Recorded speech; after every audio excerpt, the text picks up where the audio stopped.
Righto, so taking off for Tassy in a few days and thought it'd be a good time to actually do a few checks on the mighty Love Shack. Probably glad I did.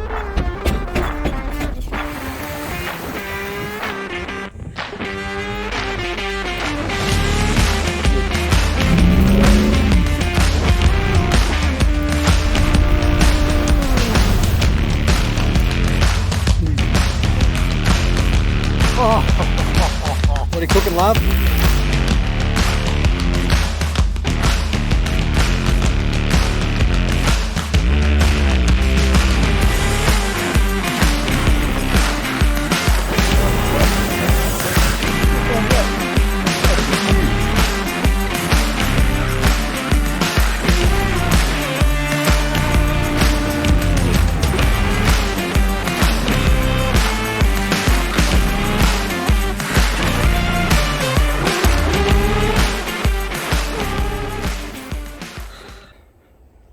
Going to go over the basic things like tyres, grease up all the springs, all the spring hangers, all those rusty things there, and that grease nipple which looks like it hasn't been used for a long time. Those are going to be tyres straight up. They're all, probably can't see, but they're actually all a bit deteriorated, and we had a look and the date stamp on them is 2012, so they're already like 9 years old. So yeah, they're going. So I've got new tyres coming. So I'm jacking the side of the caravan up. And while I'm jacking that up, actually, I'll get the standard jack out after and see if the standard jack works. So this is part of a checklist before I go away. The theory is to go over everything, make sure it works. And the usual story, I usually try and use the tools that are on the car, that are in the car while I go. And yeah, make sure the jack is there and it works. There's a handle for it, all the gear's there. So I'll just check all that. I'll give them a run. But anyway, when I started checking things, straight away, the latch that holds that on's gone, the twirly knob, which is one of, well, those things, that thing there is gone. So there's the first thing. Now I found it in here. So last time it must have fallen out, and I've got it, but of course you lose the nut that's inside. There's just a square nut that runs inside here, like a uni-strut nut. So that's no dramas, and you go, good. The next thing I've always wanted to do with this thing is put a latch on here, just when the door's shut. It's actually, you can lock it with a key and all that, but just so it's a bit more, what is that not shutting? Oh, that's not shutting properly. I know why. Oh wow, that's why I've got it jacked up. It's not actually shutting properly, so it must have twisted a bit. Anyway, I always tie that string around that just to make sure the door doesn't fly open. I sort of always wish the door would open the other way for that reason, but anyway, so that's one thing I've got to do. But here we go. So I've been running the 12 volts. I've tested the burners, had it on 240, just testing all the basic things. So for a couple of days, I had this all on 240, thinking, oh, they'll charge the batteries up and whatever, and to test all the equipment works.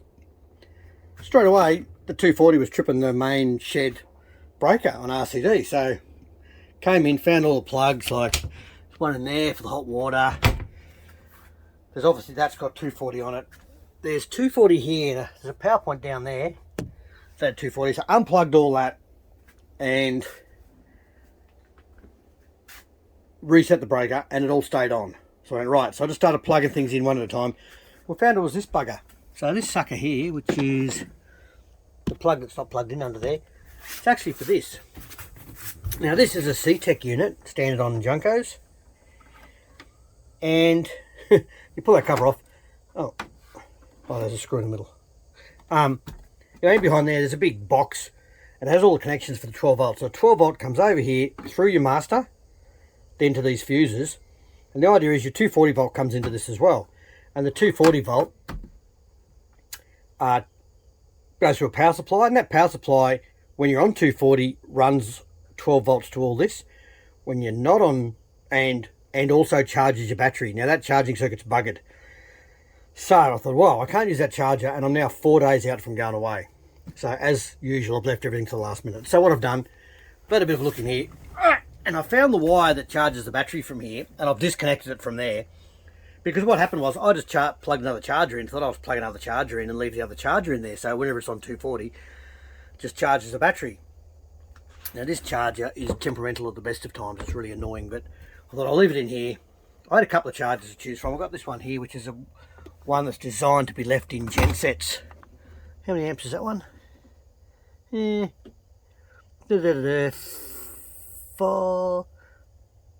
amps I think it says. Current. Oh no, 2 amps. Oh, that all. So that's only a 2 amp charger by the looks of it. Anyway, the idea is just a trickle charger for while it's not in use. So I thought I'd plug them in and try them. Now, I plugged that CCL one in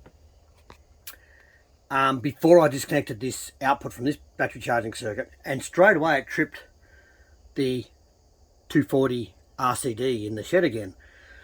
So I disconnected that and it didn't trip. I went, right. So I've then disconnected the output feed from this, so thinking that maybe that connected via the battery to the output circuitry of this was still somehow giving me that fault. Sure enough, disconnected that output charge wire from this power supply, and that solved that. So that was interesting. I just went onto the website for CTEC, S-E-T-E-C-H, CTEC battery management system, and the number came up straight away. It's a CTEC 335? 35, I think. 35-2 or something. Anyway, it came up straight away and all the instructions were there, so showing which wires were which. It was pretty obvious anyway. There was one, there was a positive out, so disconnected that. All I did was unplug it, just a spade connection, and that didn't trip anymore. So to go away, I'm fine. The fuses still work, this all still works, and all it is, I've got a charger there and it doesn't trip 240. So that was that sort of sorted. Now I've already rang up, they're pricing me a new one of these units. Apparently there's a new, slightly better one available. Now there's a couple of things I haven't tested. I haven't tested the, it's got a heater, a gas heater. I don't run that because, number one, the fan's got to be running all night and I'm usually off grid, so it just wastes battery, so I don't worry about it. Just put more clothes on, or a bigger doona on, or more cuddles. Lots of ways to warm up. So that looks like a mess, but that's just because I've got all this stuff joined in everywhere. Next thing was, one of these fuses kept on blowing. Now I went through a while ago and labelled them all, you can see there, because the labels they give you just didn't make sense and weren't lined up. So I turned everything on in the van, pulled one fuse out at a time, and then wrote what they all were, just so I knew. And we found out this fan ended up being buggered, so I've just disconnected this fan, and that fuse now doesn't blow. And it was annoying because it was actually it's the fuse for these ones, so I wanted it to work. That's pretty funny. Look, that works without that on. Oh, I know why. Because we've got solar. Yeah, because we've got the solar putting pump and juice in, and the charger pump and juice in. These lights work with that 12 volt switch off, but only until you turn something which draws more current. Like if I turn the pump on, the water pump on, those lights don't stay on unless you've got the switch on, because obviously that isolates the battery side of it, but somehow it's back feeding through the solar system, so it's not probably the best setup anyway. Right, all those screws just because we've been putting new curtains up, because that old Venetian blinds, which we didn't like much. Now this caravan, I bought this pretty cheap because it was actually a write-off. So there's a few issues with it anyway when I got it, but I've had it for about 5 or 6 years now. It's pretty good, but it was a write-off, so it has a very slight twist in it. You can't really tell, but it was cheap, so I wasn't one for spending too much money on a caravan. Right, next problem we found. So there was that. The solar panel only seems to be holding about 12.9, so it should be more than that, so I'm just going to give it a wash and see if it comes up any better. Having said that, on the Gold Coast, and it's been raining nearly every day, and even today it's a bit overcast, it's not really that good. So the solar's, at the moment, that's reading 13.9 because it's on the charger. That's okay. Next thing I do is I check all this. It's pump, monitor. Tank 1, half full, tank 2, half full, and battery full, as you would expect. The pump, we check the pump works. Doesn't work because, as I just said, I've got to switch that on. So I've checked all that works. Checked the filter supply works, and I've had a look. I'm pretty sure I replaced that recently, so that's just a filter cartridge for your filtered water. I then turned the hot water on and left it on, and the hot water worked. In fact, it's probably still warm because I haven't been using it. I had it on all day yesterday and it worked fine. Yeah, it's not as cold as the other water, but anyway, that was working yesterday. I had it on all day. Didn't seem to get it working on 240, but I'll probably put a tong on that later. I'll put a little clamp meter. Where's the clamp meter? There's a clamp meter here somewhere. Yeah, I'll put this clamp meter later on the hot water to see if it's working, see if it's drawing any current, because it might be that it just heats up a lot slower on 240 and the gas is quite quick. I tested all the other fans. All the fans work fine. Turned the aircon on. This was pretty funny. Turned the aircon on, and it hasn't been used for a long time, and so I'm usually off grid, so we never use the aircon. Because we're going to Tassy, we'll probably have a few times we do use it. And when I ran it, it does cool down, but being a hot top, there's lots of place for air to leak, so it's not really that good in Queensland. But you know, if I had my way, I wouldn't even have an aircon on here. Not one of those things I use. Don't really care. Anyway, next thing we found, like while testing everything, these fridges, the usual story, they sort of work okay, but as you know, they draw a real lot of power on 12 volts. You don't run them on 12 volt unless the car's running. They're on 240. It runs on 240 okay, so if I'm sitting somewhere I can park for a few days, which hopefully we're not, we can run it on 240 and use it. But I use the car fridge, so I'm about to swap this out for a 12 volt fridge, because I'm just, 12 volt these days is really good. I'll probably run a lithium battery, so it charges up real quick. Obviously, even a 12 volt fridge in the caravan with one solar panel, if you've got good weather, you're pretty right, or if you're driving a lot, you're pretty right, charging up the battery. But otherwise, they still draw a fair bit. Whereas with a lithium, if you go for a drive for an hour, you can put about 6 times more charge into the lithium than you would into a lead acid in the same driving time. So it's ideal. So that's why I'm going lithium down the track. I won't talk about that now. This is purely just test everything, and I've tested all that, and it was the same thing. It was getting nice and cold yesterday, so we ran that for a whole day and it was fine. I've tested it on gas. Same thing. If you're running on gas, you're better off cooling it down on 240 before you go away.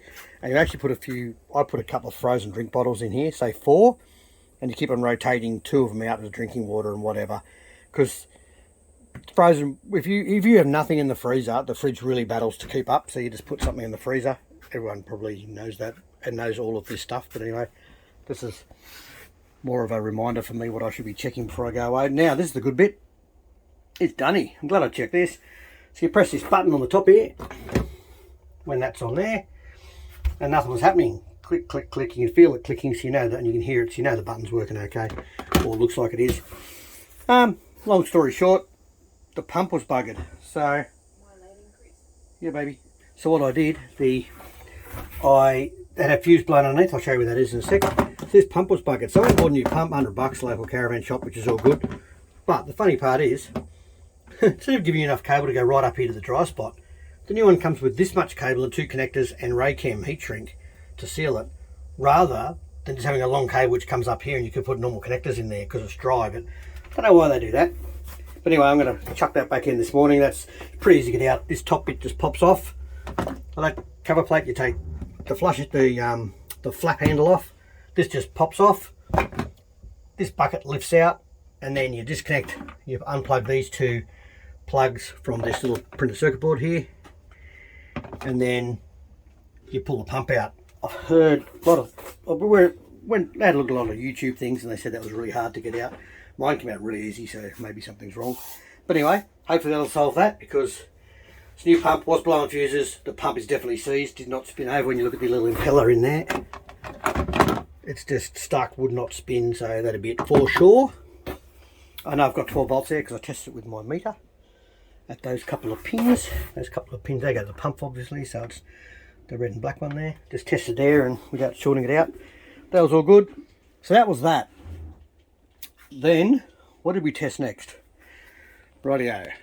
So if we walk around the back here, I'll show you where that fuse is.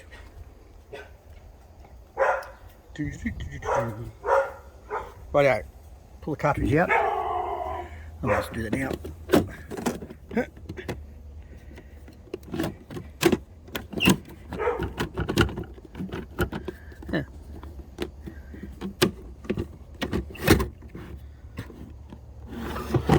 Pull the cartridge out. Right. Here's the fuse just there. This bit here just pops out. This bit just pops out, and you take it out, and then you pull the fuse out. It's a lot easier than leaving it in there. That's got the fuse. It also houses the 2 wires in there for the level switch, to say when your tank's full.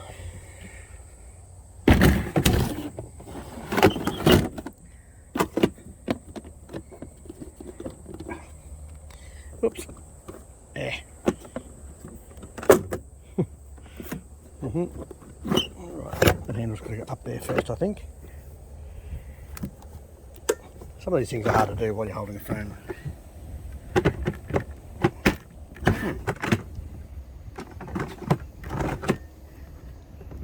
Let's go in like that. Oh, sure. Pretty sure that has to go in underneath there. Hang on.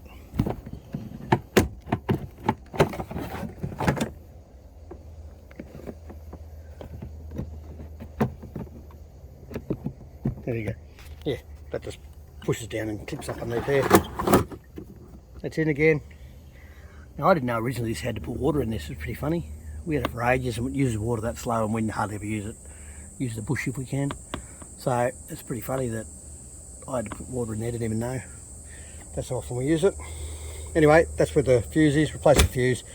I didn't have a 3 amp, I only had a 5 amp, so there's a 5 amp in there for now, but you know, probably get hassled for that. That's okay. I'm an electrician. Rightio, so the other thing we did was test all these legs. Drop them down, give them a wind with the handle that's on board to make sure we've actually got all the gear. Also take a little drill with a rattle with a socket in it, but here's the funny part. One of them didn't work, so one of them's jammed. And you can see that's actually wound out, so let's see if I can fix it. Don't know how yet.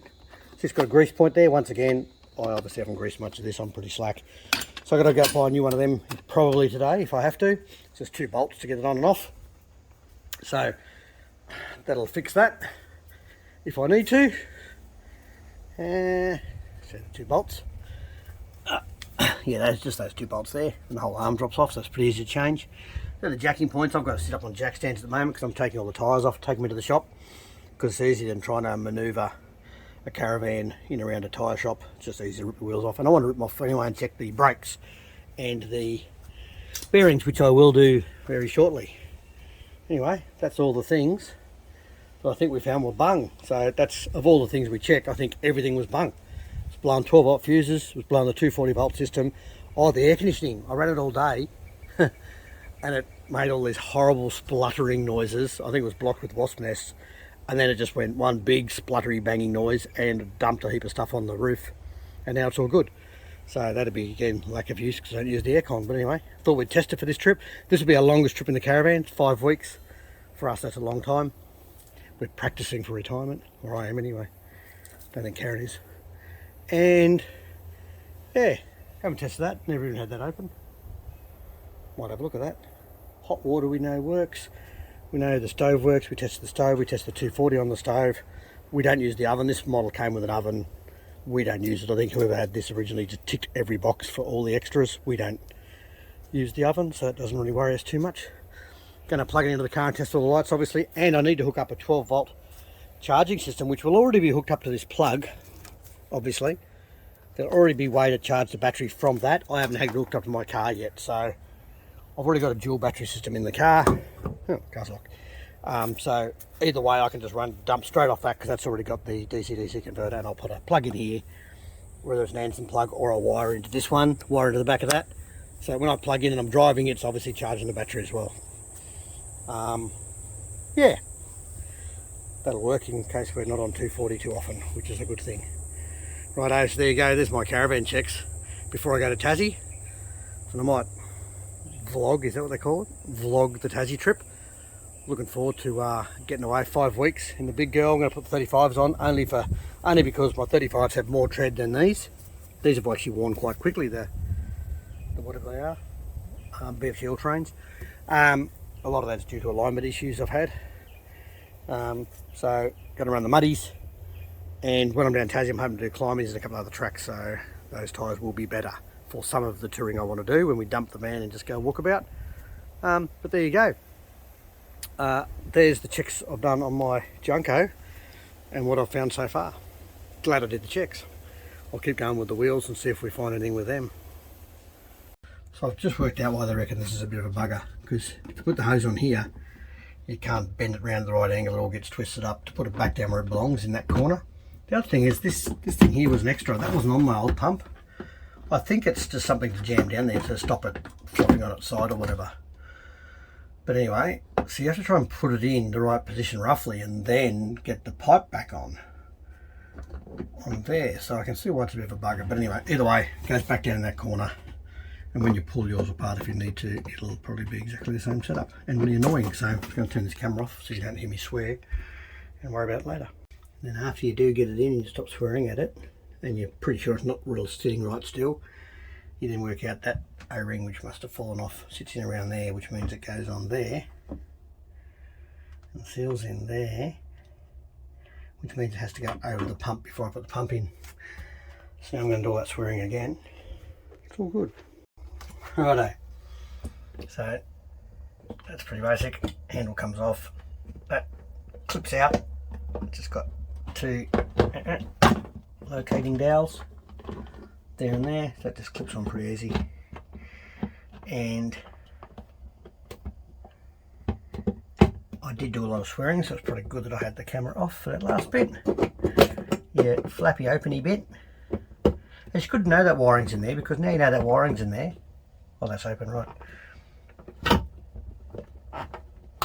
You know not to get too much water when you go mad cleaning all this. Be a little bit careful of this, because water gets underneath that will fill that bucket up, and that's where your cables are. So anyway, ta-da! Flushing dunny. Ooh, little bits in it. Right, well, that was fun. The joys of owning an older caravan, or one that hasn't had much maintenance. Done. Right, so back in the shed, just removed these covers off the leg, the stabilizer leg. That's just that screw goes right through from one side to the other. So I've taken that out, popped these lids off with a screwdriver, and this little cog's broken. Now this is probably a good reason not to use a rattle gun or a drill, or if you do, you do it very carefully, and maybe put a couple of lines so you know where it's getting nearly all the way up and all the way down, just so you know when to stop. It's probably worth just putting a marker pen on there, because I'm going to guess that I can't just buy that cog. Let's have a Google. I'll be back. Okay, so I've just had a Google. I can buy 2 of these for $48 delivered, or a whole leg for about $88. Interesting. Probably still better off getting 2 of them. Just spoke to my little caravan supplier, Carafix on the Gold Coast. They seem to have nearly everything. Yeah, assuming if they don't do those gears, I did find them on eBay and an Alco packets. I might order some anyway to fix this one for later, but next time. It's probably the go, $40. You get 2 of them, which I'll probably break more because I use a drill all the time to put them up and down. But yeah, she doesn't do them, so a whole new leg's going to cost me $120 by the sound of it from them if I wanted to hurry. There you go. Better. You can see in there, look at that. Lucky I checked all these. The things you check that we don't check often enough. I am so slack. And what I'll do, I might set this down while I do some wheel bearings. Fun, fun, fun. So,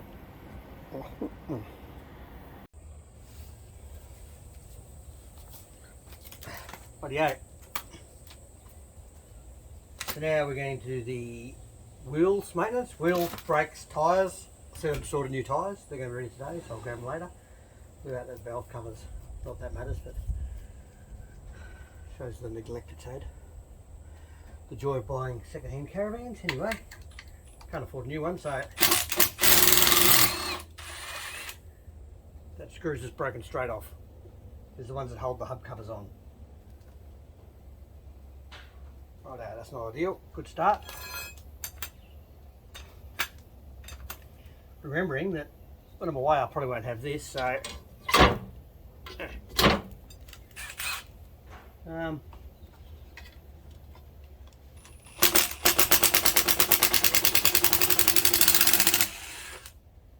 that one come out better, hopefully. And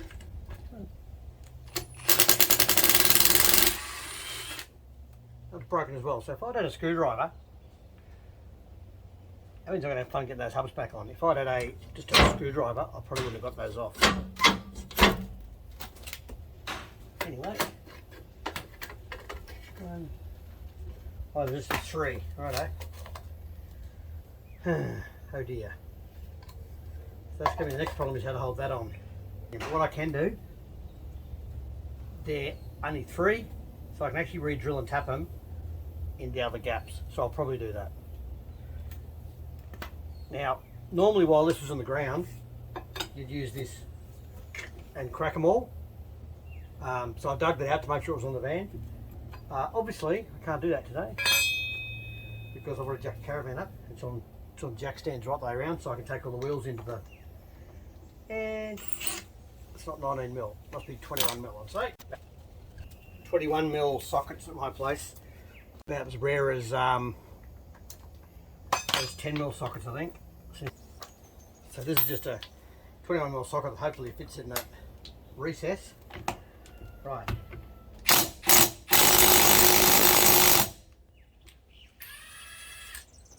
Wow.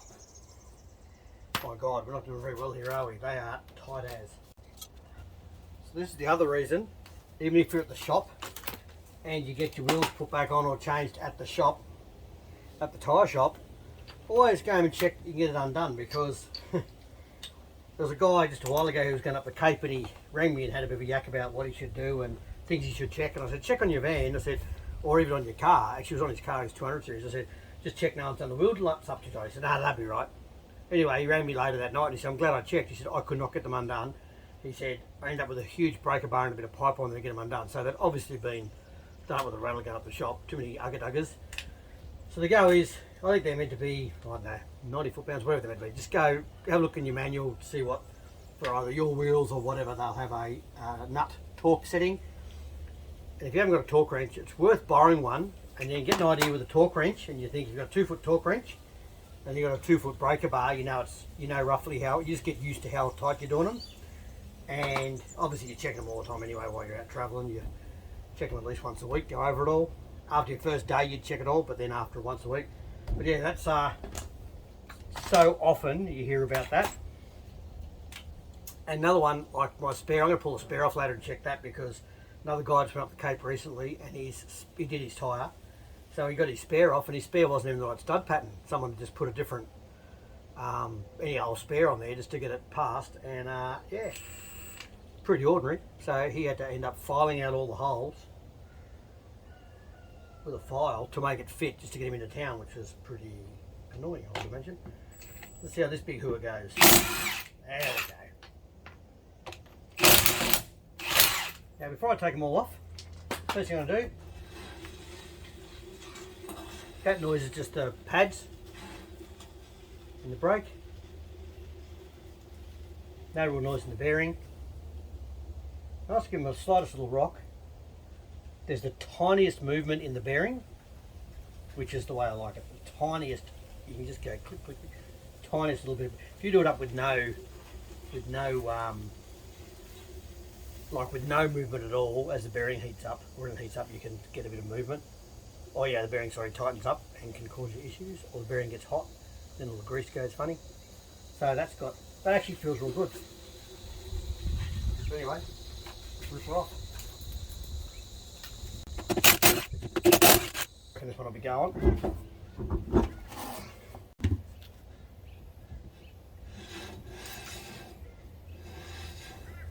See how that's the whole hub, so I've got to take that hub nut cover off. There'll be a split pin, the nut, then the outer bearing, and just pull the whole off together.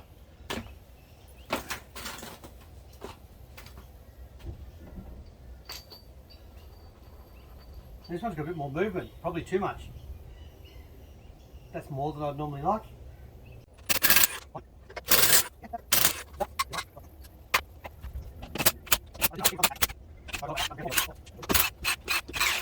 Quite a sturdy trailer, considering this thing is only 1900 kilos. Like, before you load it, that's pretty light for a little size. That's 150 150mm box. Wow, I would have thought they'd plate that. Thought you'd plate that a bit actually, where they bolt on. Front, they put a little bit of a load system on the front hanger there. They've got a bit of plate under there first, but yeah, there you go. A bit lighter than the 37-inch trips, I tell you. Yeah, I just found the date stamp. 0811, so 2011. So these tyres, these wheels are at least 10 years old, at least 10 years old, righto. So they're definitely beyond, shouldn't really run them after about 6, I don't think. I'm not really big on re-greasing them if they don't need it. If they look okay, I'll leave them. I'll pull off over, okay? Now, the sort of touring I do, my old camper trailer I took across the desert and all the rest of it years ago, I tend to have all the spares and all the gear I need on board. In fact, for that trip we even welded the trailer up. Do a little welding job halfway around, which we had the gear for. That's another story.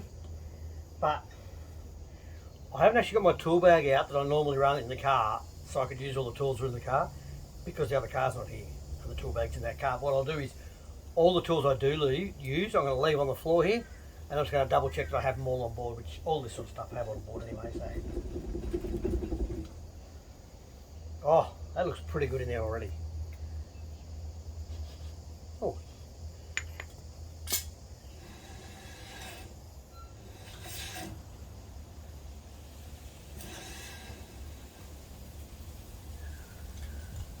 I not having my tool bag actually, it'd make life a lot easier. Look, someone's marked that when they've done them. I'm going to pull these apart and re-grease them anyway, I reckon. I'm going to guess it's been a while since they were greased. And with brakes, especially if you run your brakes too much adjustment on your brakes, if you like, or use too much braking rather than your car braking, these brakes get very hot and can damage the grease in your wheels, so it's worth having a look at them. Now, you might have a mechanic that does all this, but as I say, because I go off grid a bit, I like to do it on myself, just so you know.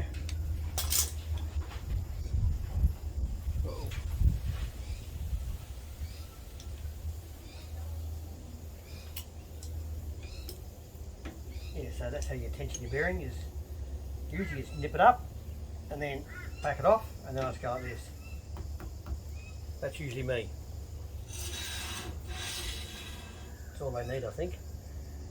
Anyway, let's make a mess. I probably should have a bit of a sweep in here because this is really grubby under here. I'll get a bit of rag to put down. Can't even find my shed broom. Good on you, kids. Anyway, that makes it feel slightly better.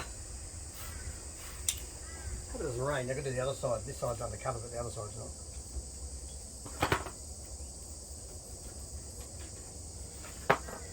Nut. Pins in there, nuts there. And usually you should be able to go. There we go. We'll get the washer next. There's the inner race.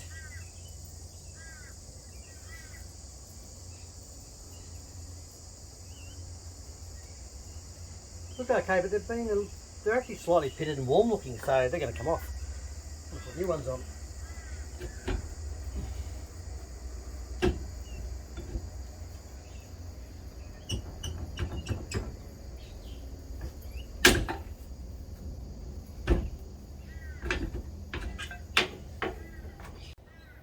Right, yeah, so that's an electromagnet.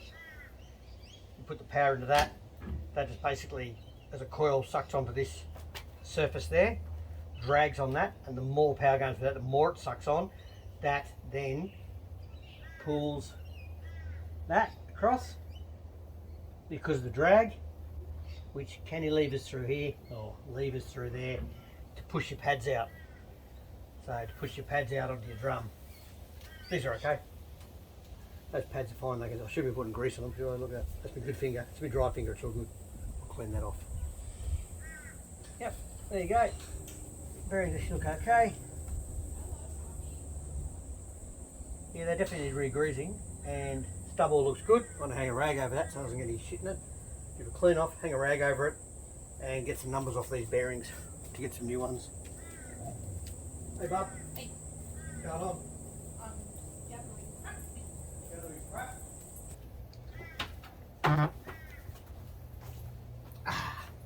What you doing, bearings? Yeah, still the bearings. I might actually change them all, I think. I'll have to look what the minimum thickness that's meant to be is. Can't remember what it's meant to be, but I've got a brand new one inside, so I'll check. I'm going to take this into the bench and do it in there.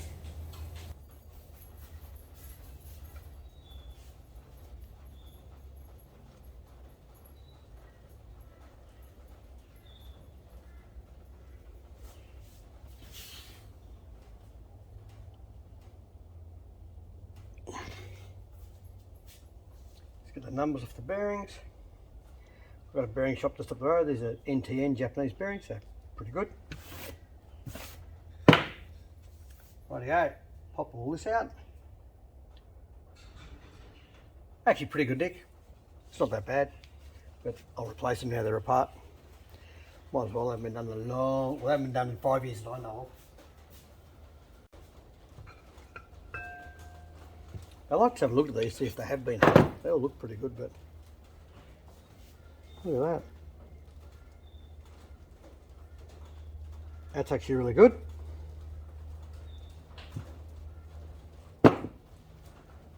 Where's my rags?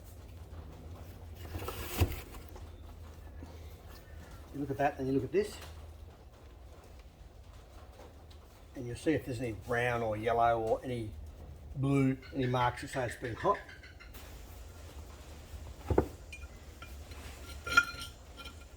Be a groove in here somewhere to allow easy access to that bottom bearing,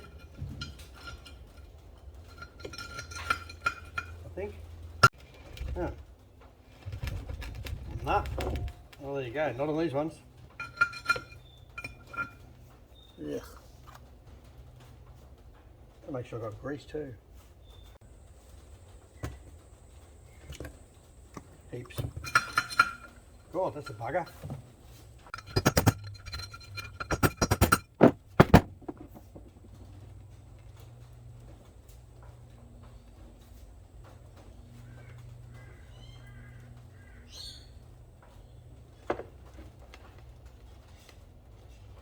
Let's have a clean up. That'd be so slack for a sec.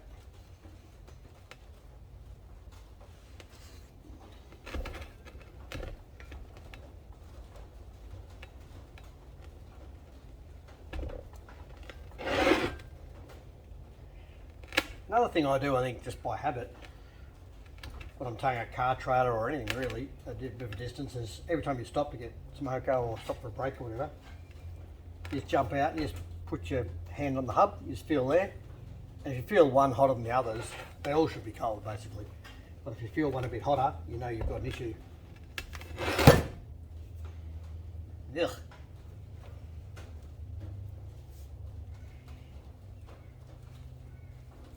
is where you need an apprentice, really.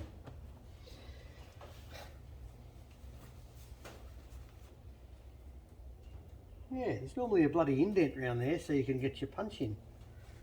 How annoying. Anyway, see if the other end comes out a bit easier.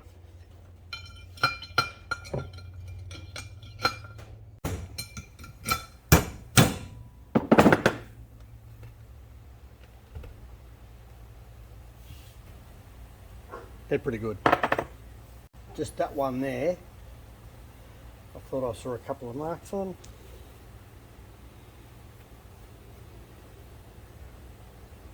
Yeah.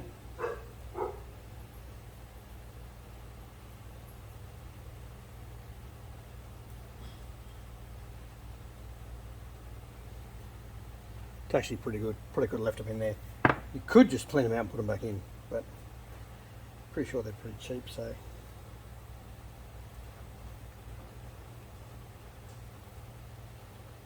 Yeah.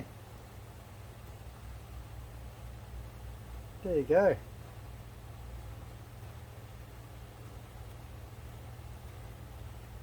Yep, they could easily be re-greased and put back in, nothing wrong with them.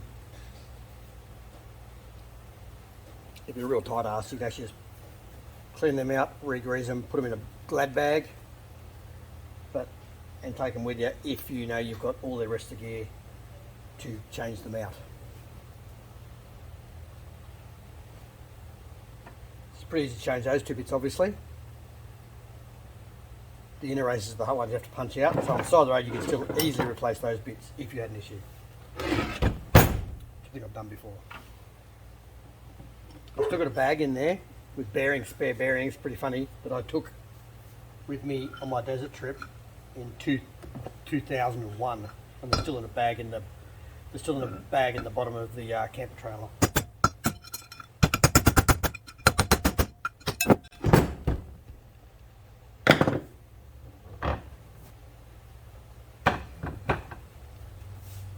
Oh, perfect.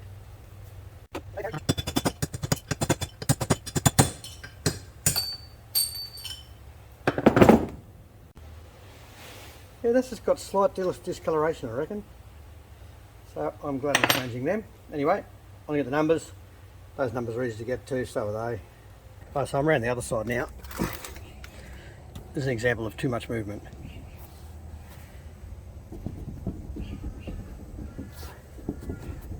You actually hear it. Bearing sounds okay,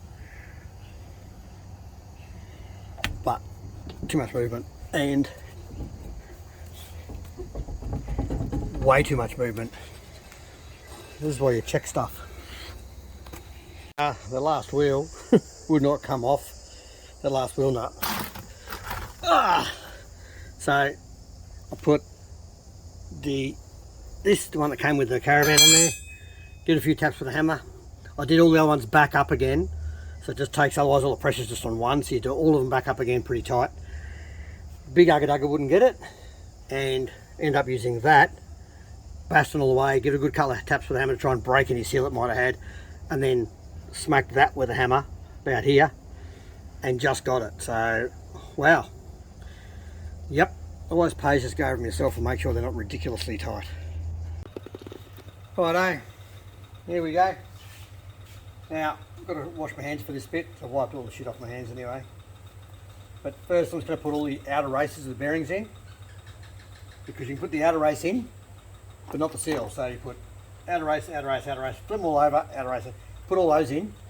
And once they're in, we can then pack the bearing with grease and put the bearing together and put the seal in, that'll hold it all together roughly.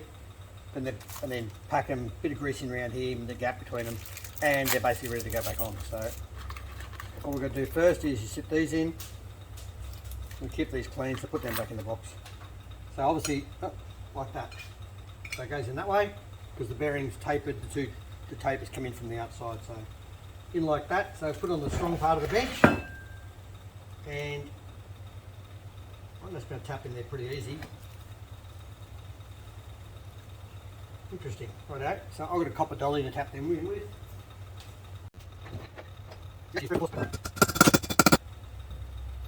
Just need something slightly smaller than 59, so it's going to be Imperial 2 and whatever it is. A bit over 2 1/4, 2 5 seals. Anyway, I'm going to go a bit under that. Let's see what I got.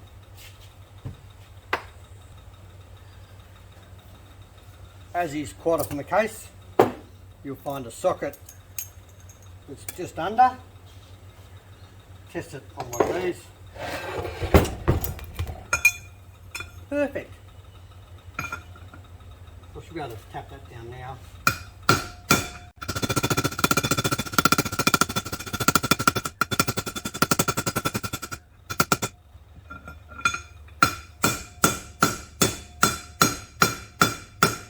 When the note changes like that, you're home.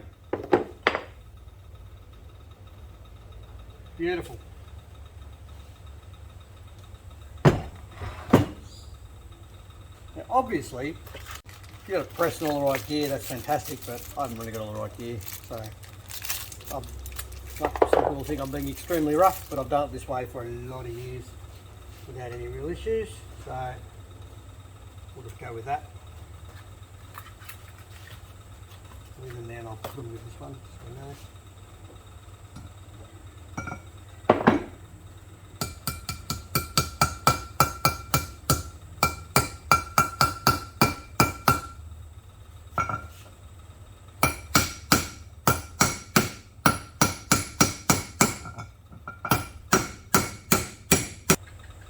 Need to find a socket that's about 43.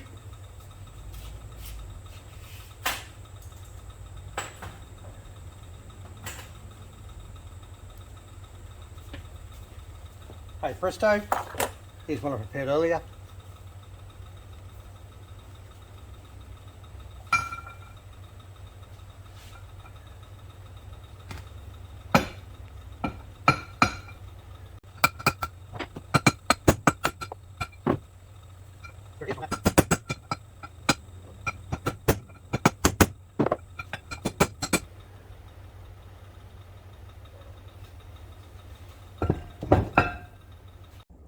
Righto, this is all too hard to do with grease all over my hands and using a thing, so righto, cups are in, we all knew that. The taper bearing just sits in the back, then that seal punches down on top, same way, just punch it in gently, and then sort of been keeping them covered so we don't get any crap in there, and then from there we just slot them back on. So yeah, just slotted them back on here, and now just going to put the inner race, which is still in this greasy box. I've already greased them, but I'll squeeze the inner race in there and I'll just put a bit more greasing around it, and the washer and the nut, and then I'll just nip them up.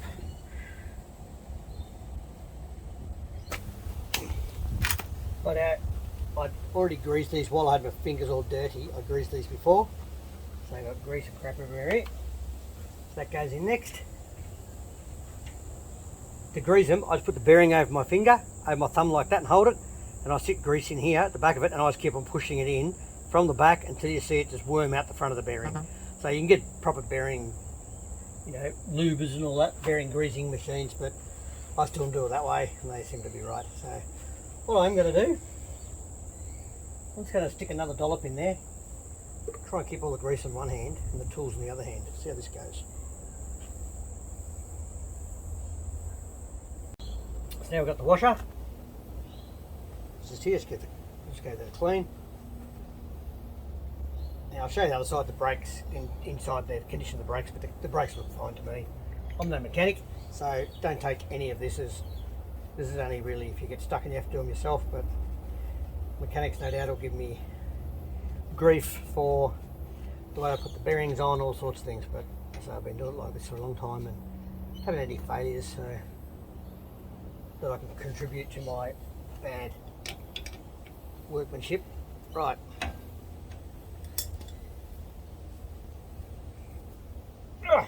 That's a good start. Way too tight. What you do, I generally, it's easier with the wheel on obviously, but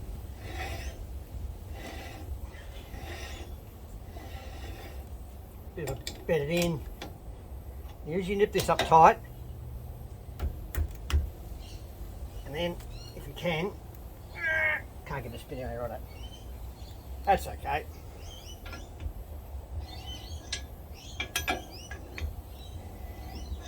All good. And then you back it off. And I usually just go. That's about it. You don't need them tight. So that's what I normally do. Now this split pin obviously just stops the nut from coming undone.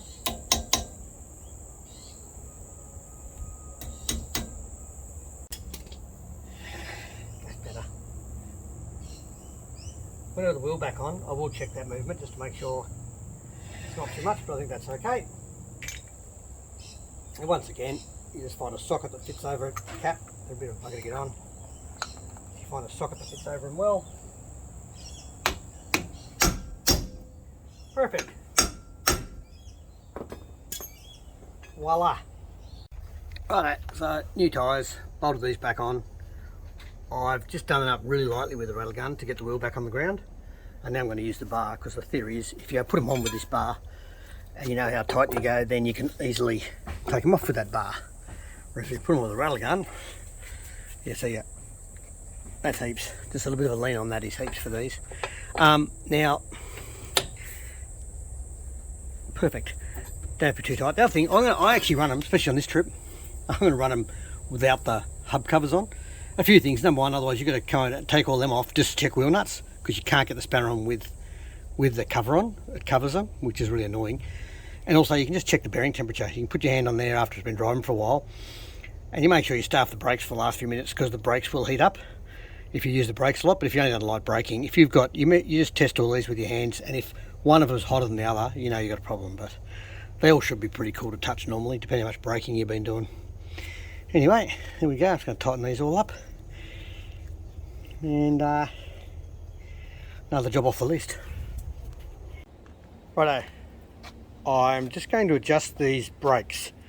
I've checked inside, I'll show you in a minute, where the battery is flat on the battery backup, so your breakaway setup.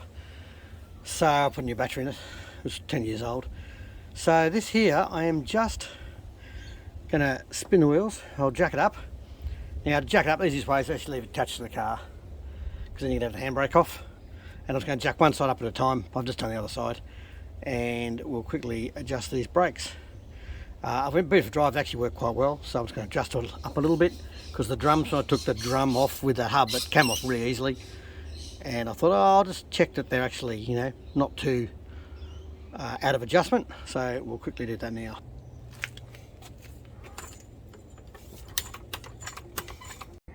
Rightio, yeah, quickly adjust these brakes while I'm at it. I'm going to pop these rubbers out here, and there should be a little screw in there, which just is it's like a cog on the spreader for the shoe, for the brake pads, if you like. And you just adjust it so that it wheel just stops turning, and then back it off a bit. So at the moment, because the hub and drum come off pretty easily, I'm guessing that they need adjusting. So I'll see how we go. These screws will be either in one or the other. You can never remember whether it's the front or the back, or there's two holes, because not that one. Of course it's not.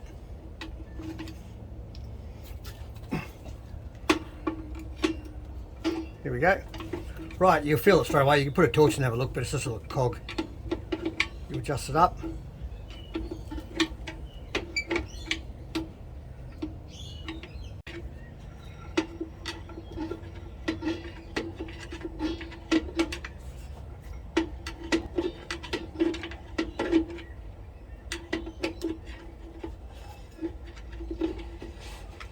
Here we go. So if I go much further, right out, that's actually hard to turn. So all I do now, it went too far out actually. There you go. That's heaps. Easy. So done that. I've put my new brake in the breakaway box. My new battery. We'll go have a look at that in a sec, but that was another check.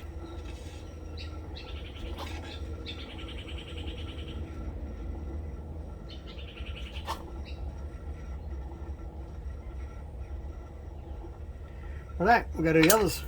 Too easy. Alright, so new tyres, bolted these back on. I've just done it up really lightly with the rattle gun to get the wheel back on the ground. And now I'm going to use the bar, because the theory is if you put them on with this bar and you know how tight you go, then you can easily take them off with that bar. Whereas if you put them with a rattle gun, you see, that's heaps. Just a little bit of a lean on that is heaps for these. Now, perfect. Don't be too tight. The other thing, I actually run them, especially on this trip, I'm going to run them without the hub covers on. A few things. Number one, otherwise you've got to kind of take all them off, just check wheel nuts, because you can't get the spanner on with the cover on. It covers them, which is really annoying. And also you can just check the bearing temperature. You can put your hand on there after it's been driving for a while, and you make sure you start the brakes for the last few minutes, because the brakes will heat up if you use the brakes a lot. But if you only got light braking, if you've got, you just test all these with your hands, and if one of them is hotter than the other, you know you've got a problem. But they all should be pretty cool to touch normally, depending how much braking you've been doing. Anyway, here we go. I'm just going to tighten these all up, and another job off the list. So my list of checks continues, and now I went to pump the airbags. The airbags, just to take the weight while I got the caravan on. One side no worries, 45. Went to pump the other side up, and it just shot straight up to 40 and then straight back down. So I thought, oh, that's a bit weird. Anyway, further investigation, jacked it up, and all looked okay under there. This was melted. So this is melted shut by the exhaust. So I was sitting up in there, obviously too close, so I'll have to see if I can get it up a bit higher or something. But yeah, it was melted by the exhaust. We won't focus on the right bit, there you go. So, easy fix, but anyway, so I just pulled it apart, shortened it up. I had a bit of a loop of spare in there, so there's always something. She's right, I've got 2 days till I leave.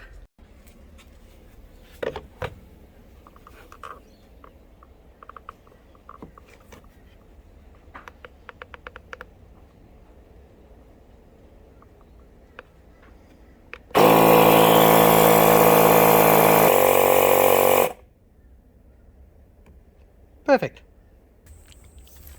We just check it with the gauge that we know works properly, because yeah, you know, need more hands.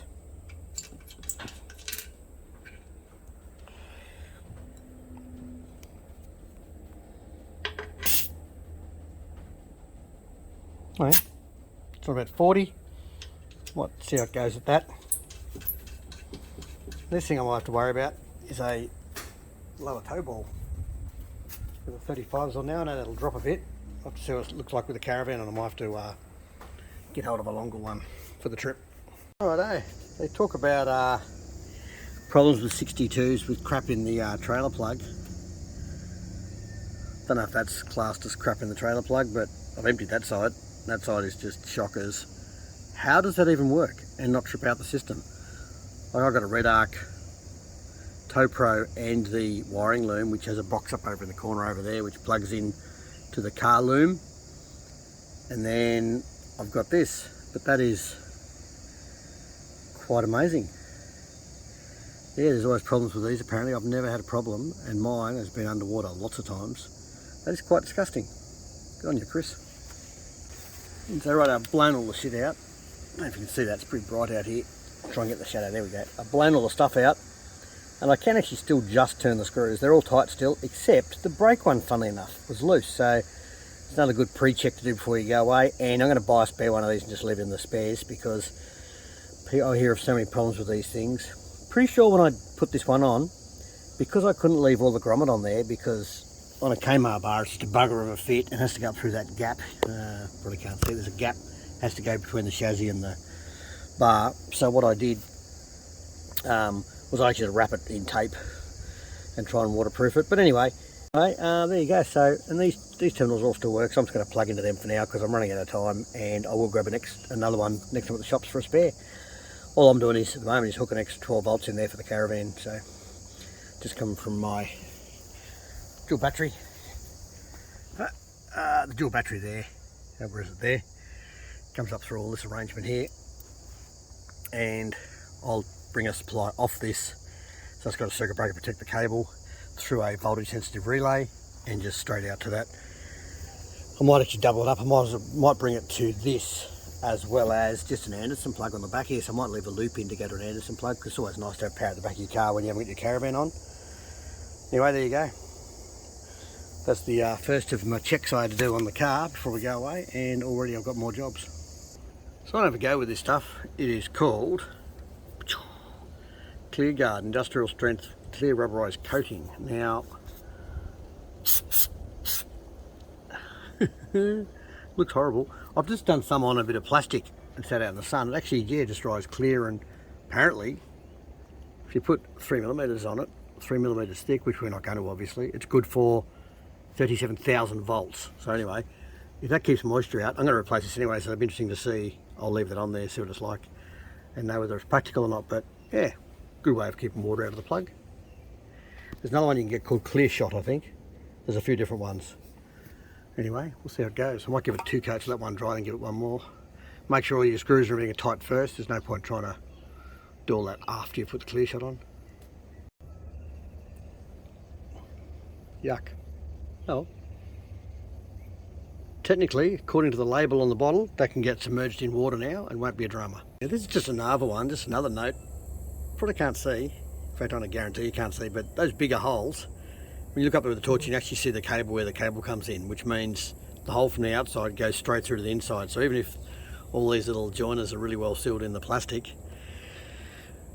water can still actually get up into the join inside this lid when you go through water crossings or whatever, and still short them all out. So it's, you'd think they wouldn't do that, but you might be able to just see in there. See more with the cover off the back, but yeah, you can actually see the cable, stripped cable in those holes, so that's not ideal. It's maybe something to look at when you buy a new plug, see if there's one that doesn't do that. Anyway, and if anyone knows of one that enters from where the cable's coming from the side instead of the back, would be good, because with a Kmart bar, there's just no room. That might be better. Now there's the back covers off. Yeah, you can see the light through there. Yeah, not ideal. So here was my test piece where I sprayed that same muck on here. Oh, that's actually really good. I reckon that'll do the job, except for the fact that they can still short from the outside like I just showed you. If you got one that was sealed on the front, look at that. Oh wow. That's pretty cool. Yep, I'm a fan.